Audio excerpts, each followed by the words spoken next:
Buen día, estudiantes del programa académico preparatorio PAP de la Universidad de San Carlos de Guatemala y de la Escuela de Formación de Profesores de Enseñanza Media SPEM. Mi nombre es Pedro Isaías Echeverría Sánchez y soy licenciado en la enseñanza de la matemática y física. En esta oportunidad tendré a bien compartir el tema de números reales e intervalos con ustedes. Y para eso vamos a empezar la clase de este día diciendo qué son los números reales. Vamos a decir que en matemática los números reales se designan por la letra R de esta manera, como la tengo marcada en el cursor. Incluyen tanto a los números racionales, es decir, los positivos, negativos y el cero. O sea que los reales se componen de los racionales, de los enteros y incluido el cero, como a los números irracionales. Y en otro enfoque trascendente y algebraico, los racionales y los trascendentes, esos originariamente se les dio paso en el año 1970. ¿Y quiénes son esos trascendentes?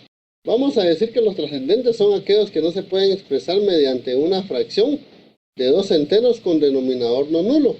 Porque si nosotros tuviéramos un denominador cero, lo que haríamos es provocar en la fracción de la forma a dividido b, provocaríamos que esa fracción fuera indefinida. Entonces, por tal razón se establece que el denominador debe ser no nulo, o sea, no cero, porque indefine la fracción o indefine la expresión. Bueno, estos trascendentes son los que tienen infinitas cifras decimales aperiódicas, tales como la raíz de 5, el número pi, el número real logaritmo de base 10 de 2, cuya trascendencia fue mencionada o fue descubierta por Euler en el siglo XVIII. Entonces es un descubrimiento, si lo queremos ver, no hace muchos años, porque del siglo XVIII para el XXI en el que estamos son hace apenas 300 años. Entonces es un descubrimiento relativamente reciente. Y seguimos, y aquí tenemos la clasificación de los números reales. Me tomé la molestia aquí de hacer esta imagen porque quiero mostrarles algo. Aquí aparecen, donde voy a marcar de rojo, aparecen los números complejos. Ellos son tema aparte.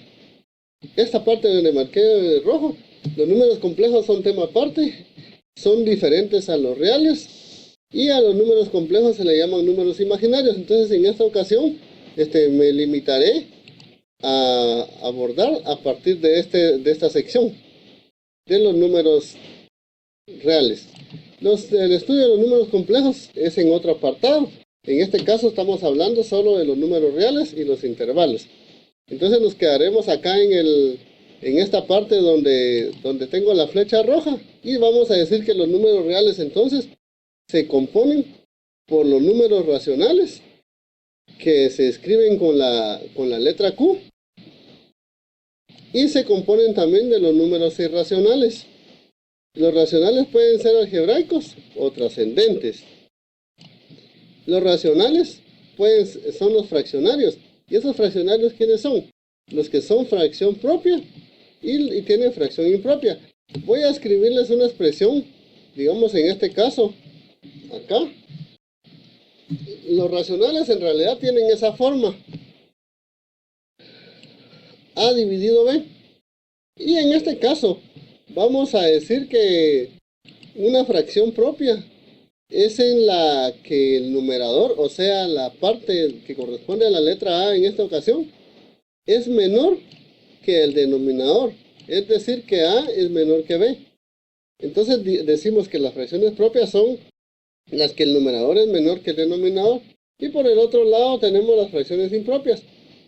Y voy a escribir otra vez otra fracción acá.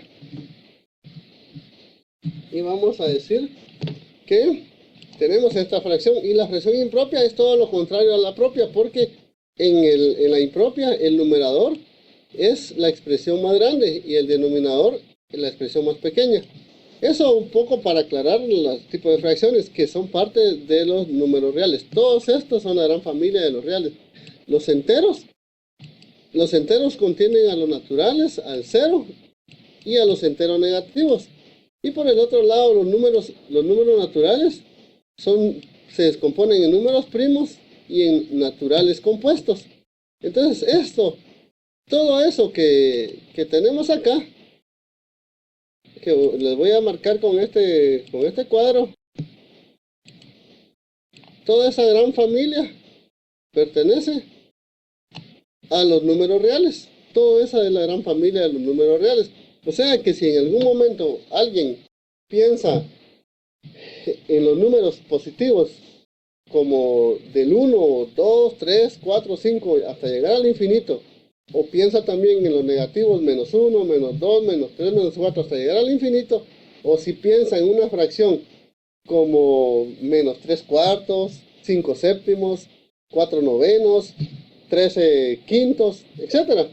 Si piensa, por ejemplo, también en raíz de 2, raíz de 5, el número pi, o alguna otra constante, estará hablando de lo que son parte de los números reales, porque esa es la gran familia. Es decir, la familia más grande que hay ahí, entonces en los números son los reales. Y posteriormente, como les mencionaba al inicio, aparecen los números complejos, pero en esta ocasión no se abordarán porque los complejos son de un estudio aparte, porque ellos cuentan con una parte real y una parte imaginaria. Y en esta ocasión no los vamos a tocar debido a que son un tema de estudio aparte. Acá vamos a aclarar más un poquito la idea de qué es números trascendentes, números irracionales. Para eso tenemos esta presentación donde aparecen los tipos de números reales que existen. Un número real puede ser un número racional o un número irracional. Eso, para adelantarme un poquito y para que no estemos tan perdidos, el número irracional, ¿qué va a ser? Este es un número racional. ¿Qué significa que sea un número racional? Un número racional es un número racional puesto que es periódico a partir del tercer número. Si notan acá, donde tengo el cursor, al dividir 1 dentro de 4, el resultado es 0.250 y se empieza a repetir el 0. Y entonces se vuelve periódico a partir del tercer número, o sea, del 0. Eso es un número racional, lo que menciona acá. Porque dice que un número real puede ser racional o irracional. Pero ¿quién es un irracional? Aquí está un número irracional, el que estoy mostrando. Lo voy a marcar, lo voy a subrayar aquí. Y tengo un número irracional, es esto. El número irracional resulta al dividir 5 dividido 7. Y obtenemos como resultado 0.7142885. Y quisiera detenerme en este momento, aquí donde estoy justamente. Y quiero que a partir del a partir del punto decimal que está acá, aparece 714285. Eso hacen 6 números, es decir, 7, 1, 4, 2, 8 y 5. Son 6 números, por eso menciona acá la expresión que es racional y que es irracional, perdón. Aquí en este caso lo voy a corregir aquí. Perdón, este es otro racional y lo que tiene es que es un número periódico. Es racional y tiene un periodo de 6 números. Y voy a ver cómo marco de esta manera en este momento. Voy a tratar de marcar por encima esto y notarán que acá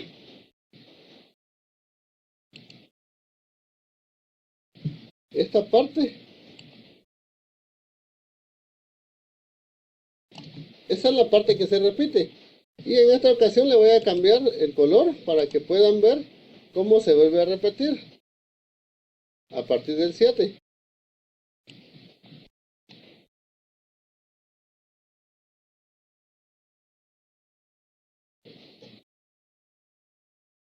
Miren, o sea que se va repitiendo de 6 en 6. 7, 1, luego tengo 4, 2, 8 y 5 y se repite constantemente. Por eso decimos en este caso que este es un número racional, pero que tiene un periodo de 6 números, a diferencia del número que teníamos acá arriba de 1 dividido 4, era un número racional, pero con un periodo de 3 cifras. Y en cambio donde dividimos 5 dividido 7, tenemos un número racional, pero con un periodo de 6 cifras. A esto se le llama que es un número periódico. A eso se le llama periodicidad, o que es un periodo, porque se repite por bloques. Pero en cambio, si vemos esta expresión que tenemos acá, raíz cúbica de 7 más 1 dividido 2, obtenemos como resultado esto, 1.456456591386194. Y si logramos observar detenidamente, vemos que en ese caso no hay nada que se repita. O sea, no hay ningún número que se repita como hicimos en los casos anteriores. A eso le vamos a llamar que es un número irracional. Y su expresión decimal se dice que es aperiódica. ¿Por qué? Porque significa que no tiene un periodo de repetición. Por eso la expresión aperiódica significa sin periodo. Entonces, ¿cuál es la diferencia entre un número racional y un número irracional? Es que el número racional, como por ejemplo un cuarto y 5 séptimos, tienen un periodo de repetición en sus números al hacer la división en su forma decimal. En cambio, el número irracional no tiene una repetición periódica. Y eso es lo que decimos que es una expresión decimal aperiódica y es un número irracional. Esa es la gran diferencia entre estas dos clases de números. Acá, tipo de números reales. Otra forma de clasificar los números reales es en algebraicos y trascendentes. Vamos a ver despacio qué es eso. Un número es algebraico si existe un polinomio de coeficientes racionales que lo tiene por raíz. Y es trascendente en caso contrario. Obviamente todos los números racionales son algebraicos. Pongan atención, todos los números racionales son algebraicos. Si P dividido Q, que es un número racional, es un número racional con P enteros, o sea, P es un número entero, y Q es un número natural, entonces es raíz de la ecuación Q por X igual a P. Sin embargo, no todos los números algebraicos son racionales. Por eso les mencionaba, todos los números racionales son algebraicos, pero no todos los algebraicos son racionales. Esa idea quisiera que les quedara bastante claro. Todos los números racionales son algebraicos, pero no todos los números algebraicos son racionales. Y un ejemplo de eso es la expresión esta, raíz cúbica de 7 más 1 dividido 2. Es algebraico puesto que es la raíz del polinomio que aparece aquí abajo. O sea, de este polinomio. De 8x cubo menos 12x cuadrado más 6 menos 8. Este es el polinomio. Y el número, y la expresión esta, raíz cúbica de 7 más 1 dividido 2, es el proceso algebraico de este polinomio. Por eso es que queda clara la idea de que todos los números racionales son algebraicos, pero no todos los números algebraicos son racionales. Es una idea que hay que tener bastante claro. Esa es una forma también de clasificar los números reales, o sea, es otro tipo, a diferencia de los que mostré en la diapositiva anterior. También tenemos otra forma de ver a los números reales. ¿Y cuál es? El hecho de tener un número trascendente. ¿Qué significa que sea trascendente? Como podemos ver, acá tengo la expresión del logaritmo natural de 3 y me da un resultado igual a 1.0968128866811. Y si tuviéramos un ordenador enorme, tanto como si pudiera escribir una gran cantidad de números, podríamos ver que esta expresión se va al infinito, así, tanto como quisiéramos. Entonces, a eso se le llama número trascendente. Esa sería la idea de trascendencia de números. O sea, podría seguir el número tanto como pudiera tolerar un ordenador. Bien, nos vamos a pasar a la siguiente diapositiva. Y entonces acá vamos habiendo conocido ya la gran familia de los números reales, los tipos como se les puede nombrar. Entonces en este caso lo que toca es ver los intervalos que hay en los números reales. Y para eso los vamos a definir diciendo que un intervalo, para empezar el origen, la epistemología de la palabra viene del latín intervalum, que significa un conjunto, pero no un conjunto solamente, sino un conjunto comprendido entre dos valores. Específicamente, ¿qué es? Un intervalo real, es un subconjunto conexo de la recta real, es decir, una porción de la recta entre dos valores dados. Esa es la definición, pero como esa es la parte abstracta, nos vamos a pasar mejor a la parte visual, que es un poco más concreta para poder entender. Aquí tenemos las clases de intervalos, y el intervalo que tenemos acá es intervalo abierto. ¿Qué significa intervalo abierto? Este circulito que tiene acá, donde está el lado A, y donde está aquí el extremo B, tiene un circulito, significa que no incluye los extremos, de manera que si aquí hay números en medio de estos dos, cualquier número que esté acá pertenece al conjunto numérico, exceptuando los que están justo donde está A y justo donde está B. Por eso dice que no incluye los extremos. Y la forma de escribirlo en este caso sería con paréntesis, diciendo paréntesis A, B, significa que es un conjunto numérico donde A y B no están incluidos. O bien con los corchetes puestos al revés, porque en realidad el corchete estaría escrito al revés hacia acá adentro, pero se escribe en la forma al revés cuando no incluye. Esta es digamos en teoría de conjuntos, en una notación conjuntista, o en términos de desigualdades, diríamos que el intervalo es AB, A, B, pero con intervalo abierto. Insisto en esto porque ese es el concepto que debemos aprender en esta ocasión. Intervalo abierto se escribe así. Este que tenemos aquí como que si fuera una A mayúscula invertida, tiene su nombre, es un cuantificador universal. Lo que significa, se lee para todo X, se lee esto aquí, para todo X que pertenezca al intervalo. Otra vez, la A mayúscula invertida es un cuantificador universal. Dice, para todo X que pertenezca al intervalo, A es menor que X y X es menor que B. ¿Por qué? Porque X podría estar aquí en este punto. Por ejemplo, lo puedo poner acá. X podría estar en ese punto. X podría ser un punto ahí. X podría ser otro punto ahí. Por supuesto sobre la recta. X podría ser otro punto. Cualquier punto que fuera X acá. Cualquier punto que fuera X. Debemos saber, por muy cercano a A que esté, o sea, tan cercano como quisiéramos, cumpliría con esta condición, diciendo que A es menor que X y que X es menor que B. Podría ser cualquier valor aquí en medio de O2, pero menos justo en B y justo en A. Esto quiere decir un intervalo abierto. Pasemos a la siguiente diapositiva. Aquí, a diferencia de lo anterior, es un intervalo cerrado. El intervalo cerrado, vean la diferencia gráfica. Los extremos no aparecen perforados, aparecen llenos. Y aquí indica que sí incluye los extremos. Y a diferencia del anterior, que se escribía con paréntesis, con las llavecitas. Ahora tenemos corchetes. Aquí tenemos corchetes y allá teníamos los paréntesis. Miremos, observen acá. Aquí tienen los paréntesis o tienen los corchetes invertidos. Pero en el intervalo cerrado tiene corchetes.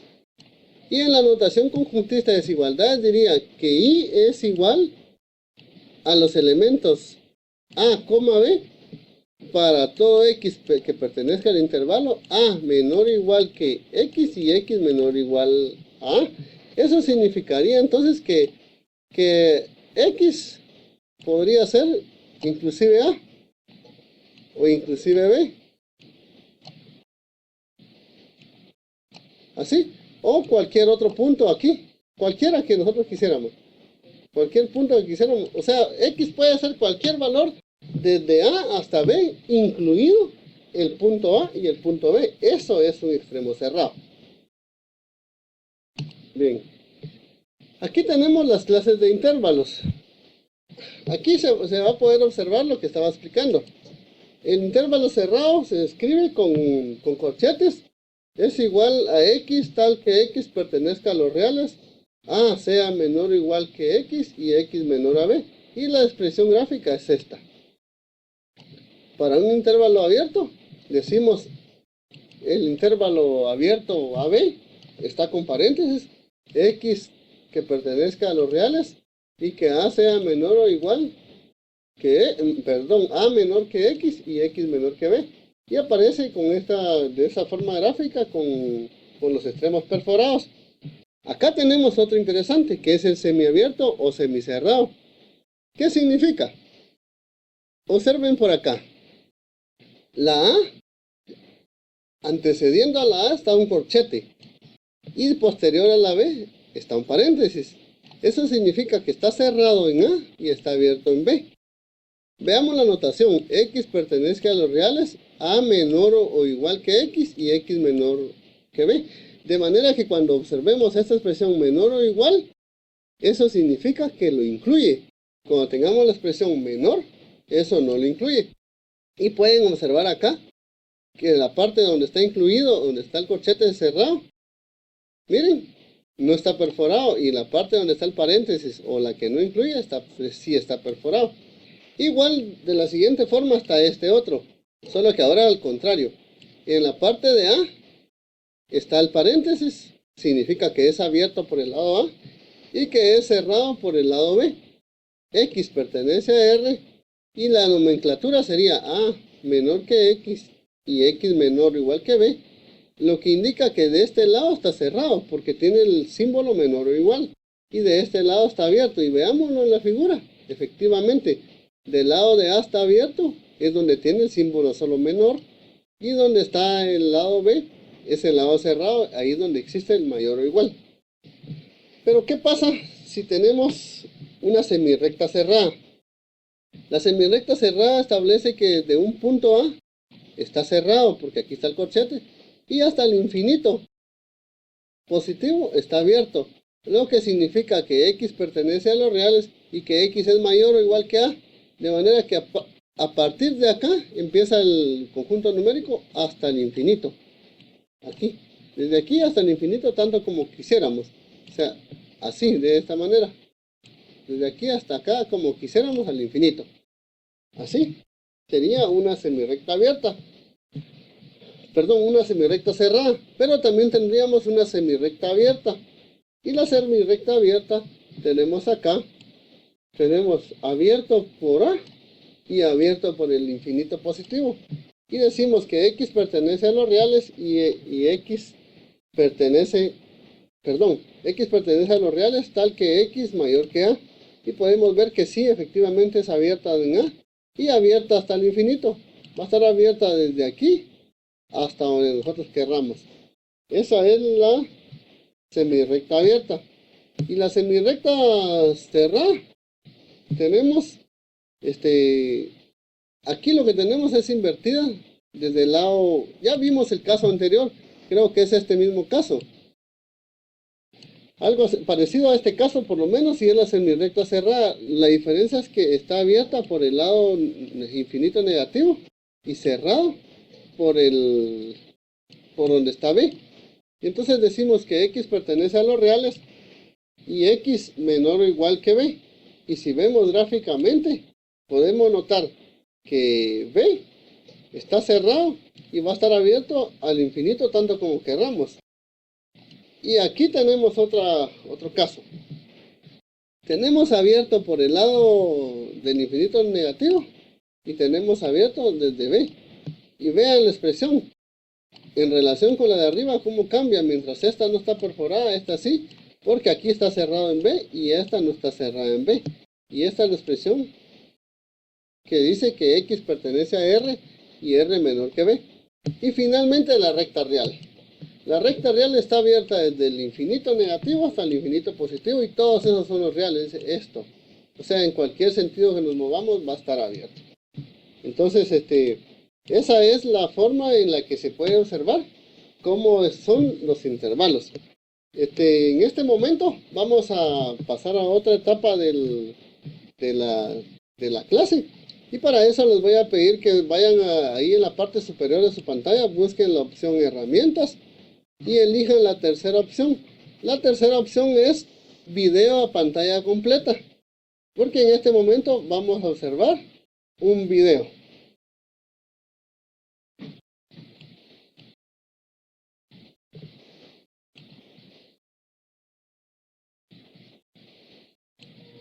Existen diferentes tipos de intervalos en una recta real cuando queremos representar un grupo de números que cumplan con ciertas características.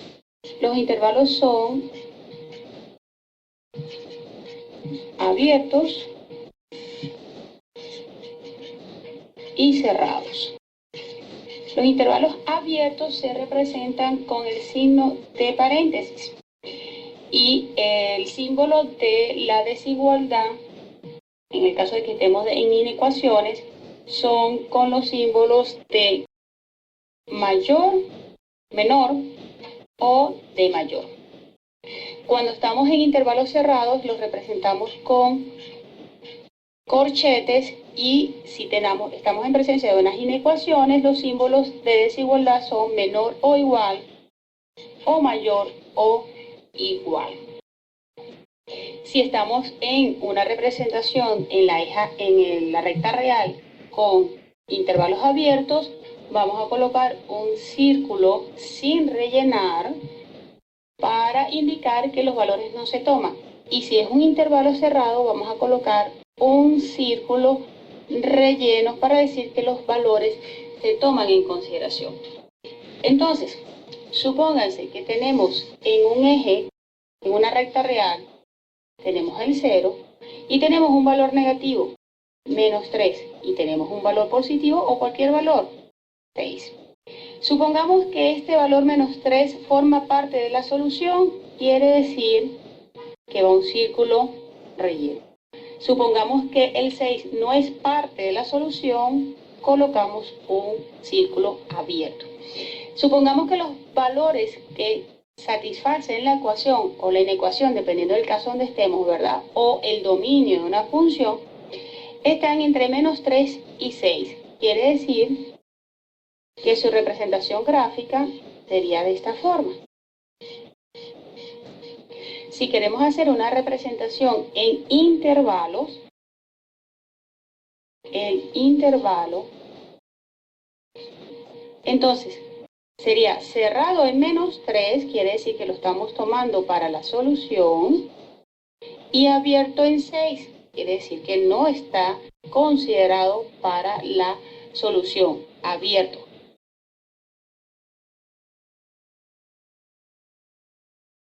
Si queremos ahora representar en forma de conjunto este intervalo, abrimos llave y decimos que son todos los x que pertenecen a los reales, tal que menos 3 es menor o igual a cualquier valor x dentro del intervalo y x es menor que 6. Cerramos llave. Menor sin el igual significa que el intervalo es abierto. No estoy tomando el punto 6. Menor o igual, estoy tomando un valor de x que sea exactamente igual a menos 3. El intervalo es cerrado y tiene un círculo cerrado. Tomemos por ejemplo que tenemos dos intervalos. Los valores de x que estén comprendidos entre 2 y 3 y los valores de x que estén comprendidos entre 3 y 6. Vamos a hacer la representación en la recta real. Pongamos aquí el 0, el menos 3 va a estar por aquí y el 6 va a estar por aquí. Nos dicen entonces que los valores de x están entre menos 2, menores o iguales que x y menores o iguales que 3. quiere decir, perdón, esto era menos 2, aquí. Entonces, menos 2, como es igual, va a un círculo cerrado, igual. Debo considerar este punto para la solución. Y menor o igual que 3, debo considerar este punto para la solución. Quiere decir que el intervalo sería este que está aquí. El otro intervalo dice que son los x entre 3 mayor o igual, ya lo tenemos aquí considerado, y 6 menores que 6, quiere decir que aquí el intervalo es abierto. Y los x que pertenecen a ese intervalo se llaman. En forma de conjunto, para representar si queremos que los valores de x pertenezcan a este intervalo o pertenezcan a este intervalo, nosotros queremos hacer es la unión de los conjuntos, ¿verdad? Entonces, nosotros podemos colocar que las x pertenecen a los reales, tal que menos 2 menor o igual que x menor o igual que 3, o 3 menor o igual que x menor que 6. Es en forma de conjunto. En forma de intervalo, como están todos los valores considerados, pues en forma de intervalo es cerrado en menos 2, abierto en 6. Quiere decir que tenemos una unión de intervalos. Y la unión de intervalos la representamos con la O. Hagamos otro ejemplo. Ahora tenemos los valores de x que sean menores que 0 y los x menores que 4. Una representación en la recta real, tendríamos el 0. Los valores menores que 0 son todos los que están entonces a la izquierda. No hay un signo de igualdad, quiere decir que aquí el círculo es abierto y el intervalo serían todos los valores que sean menores que 0, en este caso los negativos. Y x también tiene que cumplir que sea menor que 4. Si colocamos el 4 aquí, los valores menores que 4 son todos los valores que están a la izquierda de 4. También es abierto, no tiene la igualdad, quiere decir que el 4 no está considerado en nuestra solución. El intervalo, entonces, sería este. Ahora, como dice que los valores de x deben pertenecer a los x menores que 0 y deben pertenecer a los x menores que 4, quiere decir que la solución tiene que ser el intervalo intersección entre ambas. Donde se crucen ambas líneas, esa es la intersección. Observemos que la intersección se está realizando cuando los x son menores que 0. Es cuando tenemos los dos intervalos. En esta parte, cualquier valor de x que tomemos aquí es menor que 0 y también es menor que 4. Porque un valor en este intervalo solamente es menor que 4, pero no es menor que 0. Entonces, la solución en intervalos sería desde el menos infinito, abierto, porque los infinitos siempre son abiertos, hasta 0, y es abierto porque ninguna en esta desigualdad no está el signo de igual. ¿Cuál sería entonces el conjunto? Serían los x pertenecientes a los reales, tal que x es menor que 0.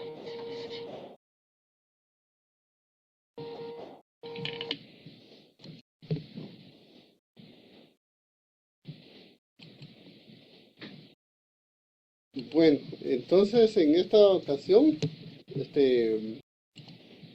que les sugiero es que en su computador den clic en la tecla Escape para regresar a la pantalla. En este caso, como pudieron observar, el video complementa a las ideas que les había dado inicialmente de intervalos, y entonces esperaría que con esta información que obtuvieron, las dudas pues se hayan disipado, y en este momento no me queda más que desearles éxito. Gracias.